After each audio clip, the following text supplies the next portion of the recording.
समाजात त्यांना पण मानाचं स्थान मिळेल म्हणून स्त्री शिक्षण सुरू केले आणि याच त्यांच्या कार्यात मी त्यांना मोलाची साथ दिली. म्हणूनच मला पहिल्या महिला शिक्षिकेचा दर्जा मिळाला. आजही आपण मुलींना शाळेत पाठवत नाही. माझं कार्य तुम्ही सर्वांनी पुढे घेऊन जावे अशी माझी इच्छा आहे. कराल ना माझ्यासाठी तेवढं? कराल ना माझ्यासाठी तेवढं? कराल ना माझ्यासाठी तेवढं?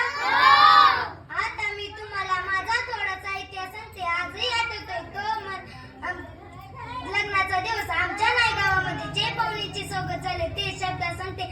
अशक्य ती पाहुण्यांची दांडल तो लवाजमा बापरे उगीचच का म्हटले जाते. लग्न पहावे करून घर बघावे बांधून अशा प्रकारे दामधुमीत लग्न झाले आणि मी झाले फुले घराणीची सून. मी सासरी जाणार म्हणून अख्ख्या गावाला दुःखाच्या पारावर फुला ना तर सगळ्यांचे नेत्र दाटून आले होते. आई वडिलांनी तर मला कडकडून मिठी मारली पण कितीही माया लावली तरी ज्याची होती त्याने नेली वेडी माया वाया. हेच खरं आमचा तसा फुलांचा व्यवसाय. आमची फुलमाळांची देखणी सजवट पाहून पेशवे खुश होऊन त्यांनी आम्हाला 35 एकर जमीन बहाल केली. भाऊबंदिकीचा त्रास माझ्या सासऱ्यांच्या वाट्यालाही काही आले नाही अशी या गोविंदरावांची मी धाकटी सून. आमचा सुरुवातीचा दिनक्रम म्हणजे शेतात राबले. मला त्यात काही नवीन नव्हते. याचा अनुभव मला बालवयातच होता. मी कधीही संत तुकारामांच्या पत्नीप्रमाणे माझे आईबाप बरे नाही केले. पदरी बांधी आले भिकाऱ्याच्या असे उद्गार कधीच काढले नाही. शेतावर काम करत करत शेतावरील मातीची पाटी झाली. आंब्याच्या झाडाचे पेन्सिली बनविल्या.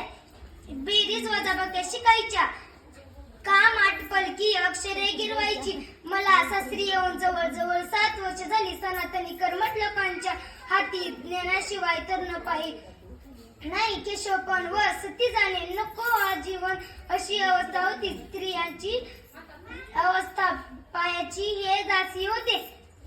शिक्षण मुठभर लोकांच्या हाती होते. म्हणूनच माझी समस्त मुलींना विनंती आहे की आपण खूप शिकावं, स्वतःच्या पायावर उभं राहावं. मग आहे ना तयार? आहे ना तयार?